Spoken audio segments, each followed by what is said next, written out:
உலகம் எகிப்துக்கு சமமாய் காட்டப்படுகிறது. எகிப்துக்கு போனீங்க அப்படின்னா எகிப்து உங்களுக்கு வெட்கத்தையும் லட்சையும் என்ன செய்யும் கொடுக்கும். உலகம் நமக்கு என்ன தான் கொடுக்கும் காட்டும் பொழுது. நான் ஒரு ப்ராடக்ட் ஒன்று வாங்கினேன்.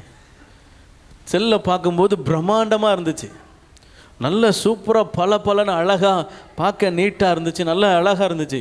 ஆர்டர் போட்டு வீட்டுக்கு வந்தால் கண் கொண்டு பார்க்க முடியல, அவ்வளோ கேவலத்தின் உச்சத்தில் இருக்குது. அதை சுரண்டி பார்த்தா சொரணம் எல்லாம் வருது. ரிட்டன் நாட் அவைலபிள்னு போட்டேன், ரிட்டனும் பண்ண முடியாது, போட்ட காசு வேஸ்ட்டு.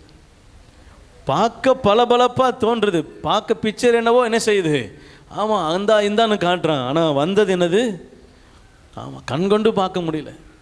தூக்கி நேராக குப்பையில் போடுவதற்கு ஏற்ற சாயலோடு கூட இருக்கிறார். அல்லேலூயா. உலகத்தை நம்பினீங்கன்னா பார்க்க பளபளப்பாக தோன்றும், ஆனால் பின்னாடி எப்படி இருக்கும்னா குப்பையில் போடுற மாதிரி தான் வாழ்க்கை என்ன செய்யும் இருக்கும். உலக சிந்தை, மாமிச சிந்தை மரணம். ஆண்டவர் சொல்கிறார், உலகத்தோடு கூட என்ன செய்யாதீங்க.